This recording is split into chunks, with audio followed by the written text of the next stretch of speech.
Hello નમસ્કાર વિદ્યાર્થી મિત્રો, વેદ ડિજિટલ એજ્યુકેશનમાં આપનું હાર્દિક સ્વાગત છે। આજે આપણે ધોરણ 5 વિષય સીઈટી તારીખ 31/1/2026 ના રોજ લેવાવાની છે તેનો ભાગ 6 100% ટાઈપિંગ સાથે સંપૂર્ણ સોલ્યુશન સાથે જોવાના છીએ। તો ખાસ વિદ્યાર્થી મિત્રો, ચેનલમાં નવા હોય તો ચેનલ સબસ્ક્રાઇબ કરો, બાજુમાં બેલ આઇકનને પ્રેસ કરો જેથી તમને અવનવા વિડીયોની માહિતી નોટિફિકેશન મળી શકે। વિડીયો લાઈક કરો, તમારા મિત્રો દોસ્તોને શેર કરો। પેલું અવયવો કોને કહેવાય? તો એમાં આપણી પાસે 4 ઓપ્શન છે, એ, બી, સી અને ડી। તો એની વ્યાખ્યા છે કે આપેલી સંખ્યાને જે સંખ્યાઓ વડે નિશેષ, બરાબર, શેષમાં 0 0 વધે, ભાગી શકાય તે સંખ્યાઓને આપેલ સંખ્યાના શું કહેવાય? અવયવો કહેવાય।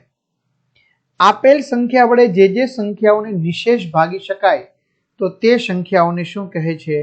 તો વિદ્યાર્થી મિત્રો, આપને ખબર છે આપેલ સંખ્યાના અવયવો, જેની આપણે હમણાં વાત કરી। આપેલી સંખ્યાને જે સંખ્યાઓ વડે નિશેષ ભાગી શકાય તે સંખ્યાઓને શું કહેવાય છે? તો મેં કીધું એમ આપેલ સંખ્યાના અવયવો। ચાલો, કોઈ પણ સંખ્યાનો મોટામાં મોટો અવયવી શું હોય? તો ચોથાની અંદર સી મળી શકે નહીં, કારણ કે ઇન્ફિનિટી છે, બરાબર। ડી તે સંખ્યા પોતે તો ન જ હોય, 2 ન હોય, 1 ન હોય, બરાબર, એટલે 5 છે તો 5, 10, 15, 20 એમ અવયવી ચાલુ જ રહે। ખ્યાલ આવે છે? કોઈ પણ સંખ્યાનો નાનામાં નાનો અવયવી કે તો એ સંખ્યા પોતે જ હોય। ઘણા બધા વિદ્યાર્થી મિત્રોને ધોરણ 5 ના સરસ મજાના પાઠ્યપુસ્તકની સમજૂતીના વિડીયો જોઈ છે, ગણિત, આસપાસ, ગુજરાતી, ઇંગ્લિશ, હિન્દી બધું મળી જશે મિત્રો। પરીક્ષાના સમયે પેપર બી મળી જશે।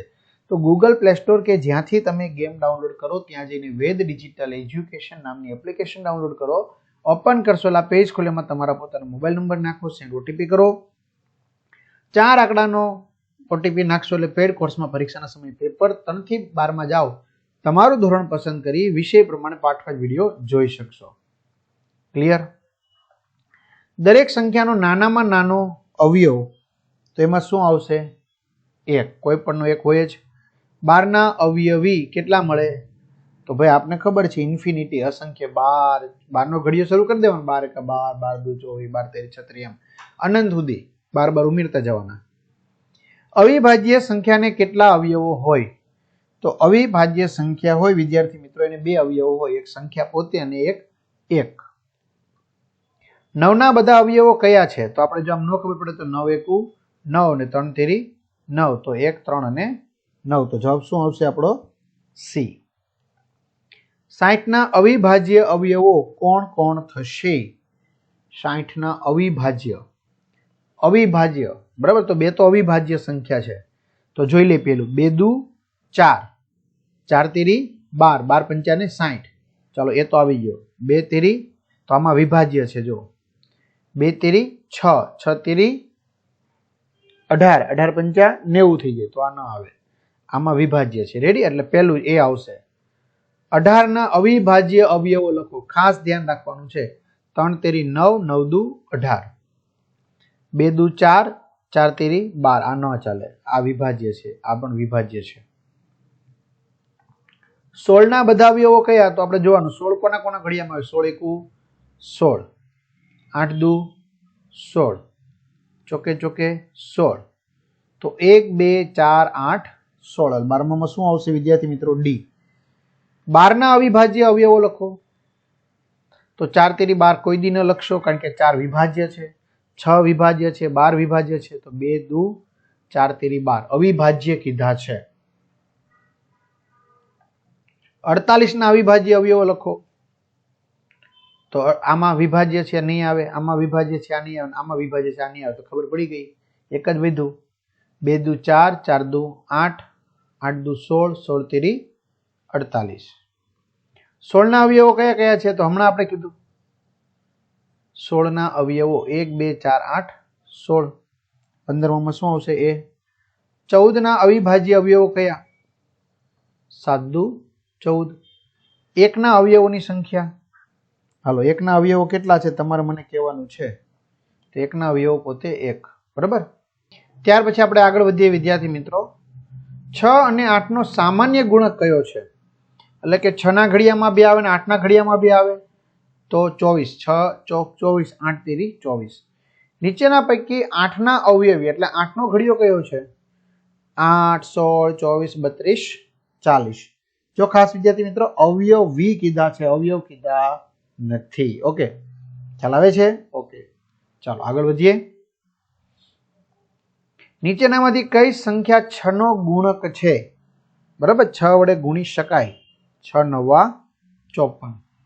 85 ના અવિભાજ્ય અવયવો લખો તો 17 5 85. બંને કેવાથી ગયા? અવિભાજ્ય. દરેક સંખ્યાના કેટલા અવયવી મળે? અવયવી અસંખ્ય મળે.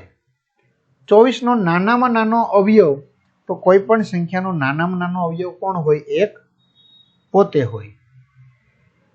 નીચેના પૈકી 11 ના અવયવી કયા? તો 11 નો ઘડિયો. 21 નો મોટા મોટો અવયવ તો સંખ્યા પોતે. અવયવ એટલે એના 21 કોના કોના ઘડિયામાં આવે? બરાબર, તો 7 તેરી 21 ને 21 એકુ 21 અને અવયવ કહેવાય. અને 21 ના અવયવી કે તો 21 એકા 21, 21 દુ 42, 21 તેરી 63, 21 ચોક 84, 21 પંચા 105. એમ ખ્યાલ આવે છે? આ થઈ ગયા નીચે અવયવી. 6 નો મોટા મોટો અવયવી ન મળી શકે કારણ કે ચાલુ જ જવાય. આ 3 તો ન જ આવે. નીચેનામાંથી કઈ સંખ્યા કોઈ સંખ્યાનો ગુણક નથી? બરાબર, હાલો, કઈ સંખ્યા કોઈ પણ સંખ્યાનો ગુણક નથી? 27 માં જવાબ આપવાનો છે. તો 23. યસ. 25 એટલે 5 ગુણ્યા 5. 27 9 તેરી 27. 21 7 તેરી 21. પણ 23 માં બને નહીં. રાહુલ પાસે કેટલીક લખોટીઓ છે? તેને 3 ના લખોટીઓના સમૂહ બનાવ્યા. તો એક લખોટી વધે છે. પછી તેને 4 ના સમૂહ અને 5 ના સમૂહ બનાવ્યા. દરેક વખતે એક લખોટી વધે છે. તો રાહુલ પાસે ઓછામાં ઓછી કેટલી લખોટી હશે? બરોબર, 3 ના સમૂહ બનાવ્યા તો એક લખોટી વધે છે. 4 ને બનાવ્યા તો એક વધે છે. 5 ને બનાવ્યા તો પણ એક વધે છે. તો એની પાસે ઓછામાં ઓછી કેટલી લખોટી હશે? 61. કેમ? જો 60 બનાવે તો 3 ના કેટલા જૂથ બની જાય? 20.